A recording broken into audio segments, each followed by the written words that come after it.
वृंदावन कोणत्या राज्यात आहे हो? युपी मध्येच की नाही? युपीचा नागरिक आहे. राजस्थानचा देव आहे, मेरे तो गिरधर गोपाल, दुसरं नकोय, संत मीराबाई कोणत्या राज्यात आहे? बोला ना, राजस्थानमध्ये की नाही? कर्नाटकचा पाहुणा आहे, काही काळ भगवान कर्नाटकला गेला आणि पुन्हा वापस माघारी आला. म्हणजे कर्नाटकला गेल्याचं फक्त नाटक केलं म्हणून त्याला नाव पडलं कर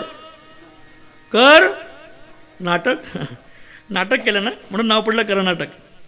भगवान हरियाणाचा वक्ता आहे, ऐकत राहा.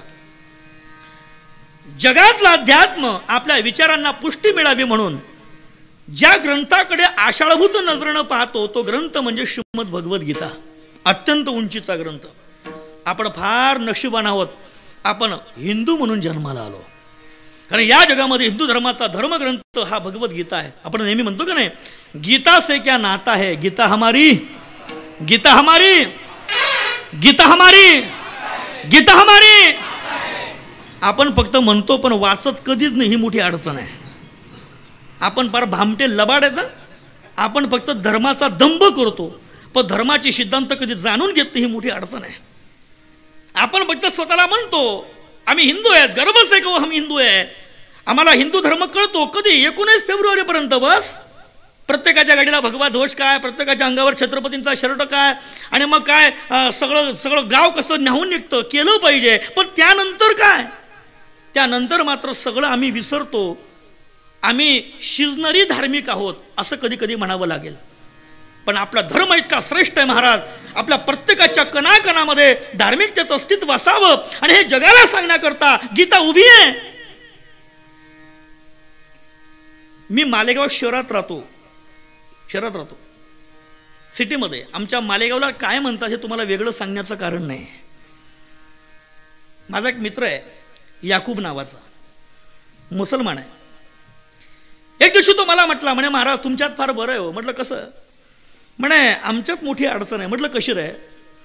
म्हणे आमच्यात जर लग्न करायचं ठरलं ना मुलाचं, तर मुलीच्या बापानं मुलाचं काहीच पाहिजे नाही. म्हणजे घर पाहिजे नाही, जमीन पाहिजे नाही, नोकरी पाहिजे नाही, त्याला फ्लॅट 2 BHK 3 BHK पुणे मुंबईला कुठे पाहिजे नाही, त्याची पगार स्लिप पाहिजे नाही, व्यवसाय पाहिजे नाही, फक्त एकच पाहिजे काय? त्या मुलाने कुराण पठण केल्याची नोंद मदरशामध्ये आहे का? तशी नोंद नसेल तर त्याला कोणी मुलगी देत नाही. मी त्याला म्हटलं तुमचं बरं आहे भाऊ, आमचे तर मेले, त्यांना माहीतच पडलं नाही धर्मग्रंथ कोणता होता आपलावाला. एवढी वाईट अवस्था. याकरता धर्मग्रंथांकडे आपण आलं पाहिजे. माझी तळमळ लक्षात घ्या, मला काय सांगायचं आहे. धर्मग्रंथांकडे आपण आलं पाहिजे. जगातला सर्वात मोठा ग्रंथ गीता आहे आणि ती गीता भगवंताने कुरुक्षेत्रामध्ये सांगितली. कुरुक्षेत्र कोणत्या राज्यात आहे माहिती आहे? हरियाणामध्ये. कोणत्या राज्यात आहे?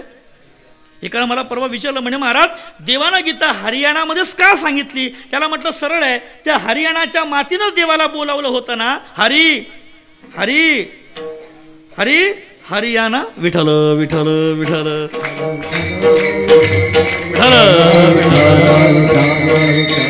प्रत्येक राज्याची उपज आहे. गुजरातचा भगवान कृष्ण राजा आहे, द्वारकेचे राणा पांडवागरे. काय त्या गुजरातचं भाग्य.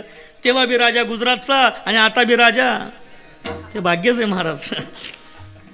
मग महाराष्ट्राचं वैशिष्ट्य काय? महाराष्ट्राचं वैशिष्ट्य आहे जगात सर्वात जास्त भक्ती कुठे पाहायला मिळेल तर ते महाराष्ट्रामध्ये. जगात सर्वात जास्त संत कुठे पाहायला मिळेल तर ते महाराष्ट्रामध्ये. जगात स्वराज्य स्थापन करणारा हिंदवी स्वराज्य संस्थापक छत्रपती कुठे असेल तर ते महाराष्ट्रामध्ये. हे इतर देशात नाही महाराज. आज छत्रपतींच्या चरित्राचा स्वराज्याचा अभ्यास लंडनमध्ये होतो, पॅरिसमध्ये होतो. तिथल्या देशाचं आरमार छत्रपतींच्या स्वराज्याचं त्या ठिकाणी अभ्यास करतो, PhD करतात. हे वैभव महाराष्ट्राचं आहे.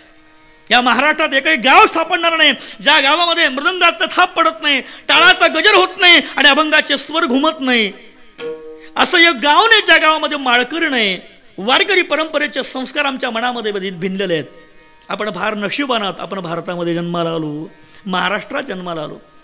कारण या महाराष्ट्रामध्ये छत्रपती आहेत. 350-400 वर्ष झाली महाराजांना जाऊन, पण आजही त्यांच्या नावात इतकी ऊर्जा आहे महाराज. छत्रपती म्हटलं की आमचं रक्त पेटून उठतं. त्यांच्या नावामध्ये हे दिव्यत्व आहे. त्यांनी माणसं गोळा केली, दऱ्यातली खोऱ्यातली मावळ प्रांतातली अडाणी अशिक्षित माणसं जी देशाकरता स्वराज्याकरता मरायला तयार होती, अशी माणसं जमा केली एका माळेमध्ये सूत्रामध्ये बांधलं आणि हे स्वराज्य निर्माण झालं. महाराज, आमचा इतिहास आम्हाला विसरता येणार नाही. स्वामीजी म्हणतात, जी लोक आपला इतिहास विसरतात ती लोक कधीही इतिहास निर्माण करू शकत नाही. याकरता आपला इतिहासाचं आपण वेळोवेळी स्मरण केलं पाहिजे. माणसं जोडली, ऐका ना, माणूस जोडला की जग जोडलं जातं. जग जोडलं जातं. माझे गुरुजी दृष्टांत सांगायचे. वडील घरामध्ये काहीतरी काम करत होते, ऑफिसचं काहीतरी फायली इकडे तिकडे करत होते आणि 8-9 वर्षाचा मुलगा पुन्हा पुन्हा त्यांना व्यत्यय आणत होता. बाबा हे करून द्या ना, ते करून द्या ना, ते करून द्या ना, पुन्हा पुन्हा काहीतरी घेऊन यायचा. कामामध्ये अडचण व्हायची. बापाला प्रश्न पडला, अरे काय करावं, याला काहीतरी कामात गुंतवलं पाहिजे. म्हणजे बापाने काय केलं की शेजारी एक जगाचा नकाशा पडला होता, तो जगाचा नकाशा 4-5 वेळेला फाडला आणि त्या मुलाच्या हातात दिलं, सांगितलं हा नकाशा घे आणि आता हा जोडून आण. 10-5 मिनिटं झाली, तो मुलगा तो कागद उचलतो, पलीकडच्या खोलीत जातो आणि पुन्हा 5-10 मिनिटांनी माघारी येतो आणि तो, बाबा माझं काम झालं, मी नकाशा जोडून टाकला. अरे कसं शक्य आहे? जगात कोणता देश कुठे, कोणती नदी कुठे, कोणता रस्ता कुठे, कोणता समुद्र कुठे, तुला कसं कळेल? हे किती कठीण काम आहे. कसं जोडला? बापाने नकाशा पाहिला, सगळं व्यवस्थित जुळलं होतं. बापाला प्रश्न पडला, हे घडलंच कसं? आणि विचारलं, कसं केलं तू सगळं? आणि मग त्या मुलाने उत्तर दिलं, काय नाही बाबा, मी नकाशा जोडलाच नाही म्हणे. नकाशाच्या पाठीमागे एका माणसाचं चित्र होतं, मी फक्त माणूस जोडला, जग आपोआप जोडलं गेलं. आपोआप जोडलं गेलं. आम्हाला माणूस जोडता आला पाहिजे. हे कौशल्य छत्रपतींमध्ये होतं. महाराज, ज्यांचं नाव घेतलं तरी आज आम्ही पेटून उठतो. ही ऊर्जा छत्रपतींमध्ये आजही तशीच उपलब्ध आहे. इथला तरुण छत्रपतींच्या विचारानं प्रेरित होऊन आपल्या धर्माकरता मरण्याला तयार झालाय. हा इतिहास आहे. ज्यावेळेला भारत हा इंग्रजांच्या ताब्यात होता त्या काळामध्ये या भारताला स्वतंत्र मिळावं म्हणून छत्रपतींचा आदर्श समोर ठेवून सावरकर निर्माण झाले. या काळामध्ये भगतसिंग निर्माण झाले, राजगुरू निर्माण झाले आणि या देशाला स्वातंत्र्य मिळालं. महाराज, 450 वर्ष झाली, आजही त्यांचं चरित्र आमच्या जीवनाला ऊर्जा देतं. मागे मागे मुंबईला दंगल झाली हिंदू मुसलमानाची. का झाली, कशी झाली, करण्या परंपरा भाग वेगळा. पण त्या हिंदू मुसलमानाच्या दंगलीमध्ये एका मुसलमान मोहल्ल्यामध्ये काही गुंड घुसले आणि एका घरावरती दणादण धडपा मारू लागले. त्या घरामध्ये तरुण युवती होती जी मुसलमान होती. घाबरली. तिच्या लक्षात आलं काहीतरी गुंड मागे लागलेत, काय करावं. मागचा दरवाजा उघडला आणि पळाली. जीव मुठीत घेऊन पळते. 12-12:30 1चा सुमार आहे. अंधाऱ्या रस्त्यावरून ती मुलगी स्वतःची इज्जत आबरू वाचवत निघाली. पाठीमागे गुंड आहेत. पळता पळता पळता पळता एका हिंदू एरियामध्ये शिरली, एका गल्लीमध्ये शिरली, एका घराच्या जवळ आली. दाराला धडपा दिल्या आणि दरवाजाला ठोकला. दरवाजा उघडला गेला आणि दारात उभा होता 80चा एक हिंदू युवक. त्या मुलानं पाहिलं बाहेर दंगल चालली हिंदू मुसलमानाची.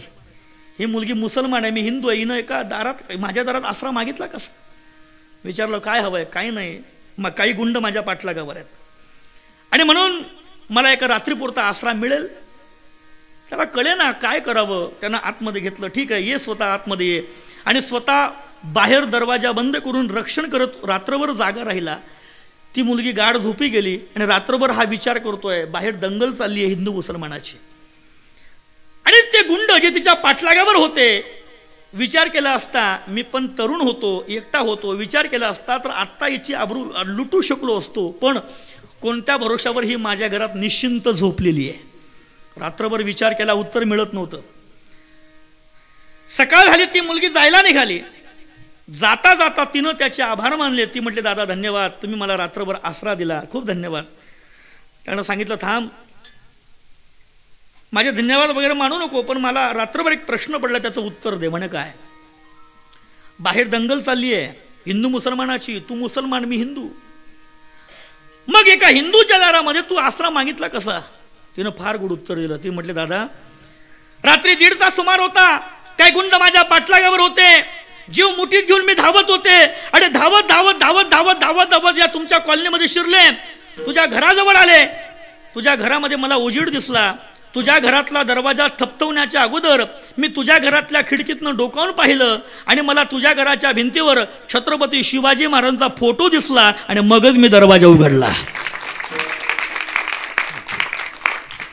कारण मला माहिती आहे ज्या घरात छत्रपतींचा फोटो आहे त्या घरामध्ये कोणाच्याही आबरूला धोका नाही. छत्रपतींचं जीवन आमच्या जीवनाला ऊर्जा देणार आहे. मला मुद्दा एवढाच मांडायचा आहे, आपण महाराष्ट्रामध्ये जन्माला आलो का? महाराष्ट्रामध्ये सर्वात जास्त संत जन्माला येतात. काय करतात संत? आम्हाला शांत करतात. खरं सांगू, महाराष्ट्रातल्या संतांचं हे वैशिष्ट्य आहे. काही काळ माझा पुण्याला अभ्यासाकरता गेला. लायब्ररीमध्ये अभ्यास करता करता एक पुस्तक माझ्या वाचनातून गेलं, डिस्कवर ऑफ इंडिया, पंडित नेहरूंचं ते पुस्तक आहे. पंडितजी त्या पुस्तकात म्हणतात, जी लोक महाराष्ट्रात जन्माला आली ती लोक अत्यंत भाग्यवान आहेत म्हणे. मी ते वाक्य वाचलं, मला फार बरं वाटलं, छान वाटलं, पण त्याच्या पुढचं वाक्य थोडं खेद निर्माण करणारं होतं. नेहरूजी म्हणतात, जी लोक महाराष्ट्रात जन्माला आली ती लोक मोठी भाग्यवान आहेत, पण दुर्दैव महाराष्ट्रातल्या लोकांचं ते संत हयात असताना त्यांना ते कधी कळाले नाहीत.